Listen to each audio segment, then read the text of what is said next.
Okay, what if I told you that for about 8 hours every single night, you're not just resting, you're actually deciding who you're going to be tomorrow? Seriously, in this explainer, we're diving deep into the hidden and really powerful connection between your sleep and your memory. So, let's just start with a simple question. When your head hits that pillow at night, what do you think is happening up there? You probably imagine your brain is just powering down, right? Taking a well-deserved break after a long day. Well, you might want to think again, because while your body is resting, your brain, it's kicking into high gear. Honestly, for your mind, this is prime time. It's doing some of the most critical, most active work it does in the entire 24-hour cycle. And that leads us right here to what we're calling sleep's secret mission. Look, it's time we stop thinking about sleep as just passive downtime. We've got to see it for what it really is, an essential, super active process that's literally shaping what you learn, what you remember, and, yeah, even who you are. Okay, so the main process we're talking about here is something called memory consolidation. The easiest way to think about it, it's basically your brain's save button. Everything you learn during the day, facts, skills, all those experiences, it all gets stored in this kind of fragile temporary state. Sleep is the process that takes all that fragile data and locks it in, nice and secure, into your long-term memory. So, how does this incredible save process actually work? Well, it all happens during what you could call the brain's night shift. And this shift is run by two very different but equally important stages of sleep. All right, so here are the two key players, and they work in perfect harmony. First up, you've got NREM sleep. That's non-rapid eye movement sleep.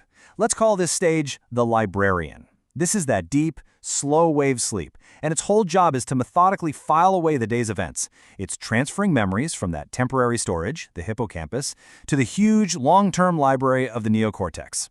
Then you have REM sleep. We'll call this one the innovator.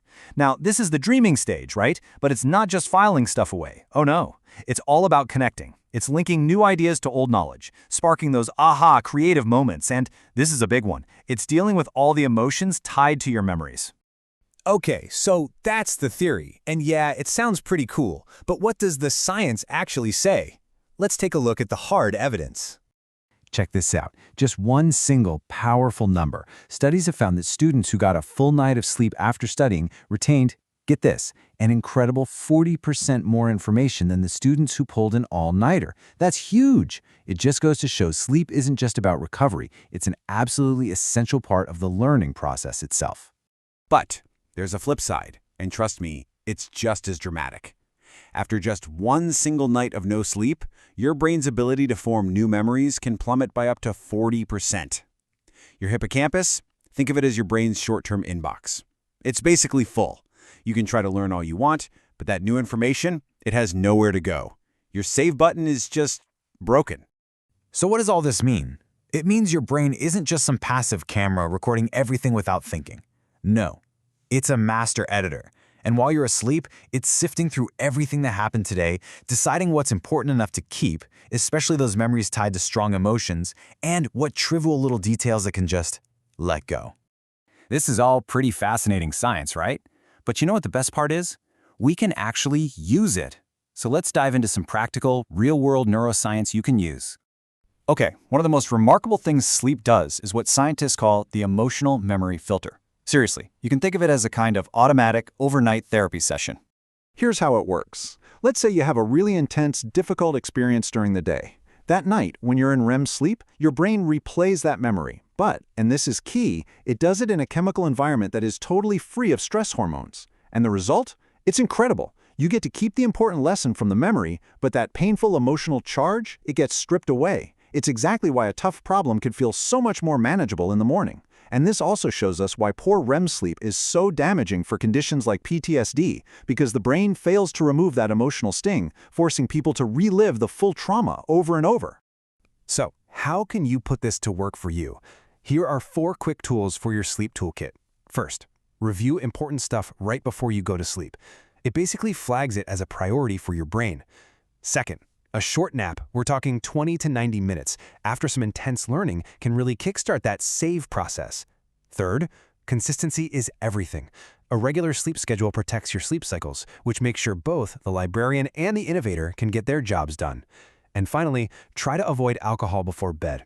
It might make you feel drowsy, sure, but it severely disrupts that critical REM sleep, and you really don't want to miss out on its emotional and creative benefits.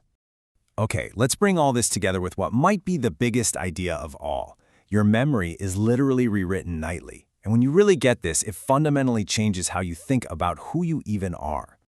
So the key takeaway here is this. Your memory isn't some perfect photograph of the past. Not at all. It's a living story. And every single night, your brain is the author, editing and rewriting that story based on what you learned and what you felt that day. Think about it. During the day, your brain is like a student in a classroom. It's just taking in all the data, the lessons, the experiences, all the sights and sounds of your life.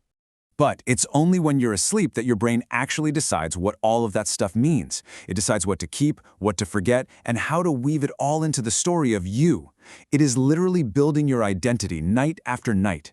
So the real question is, when your brain gets to work tonight, who is it going to decide you are tomorrow?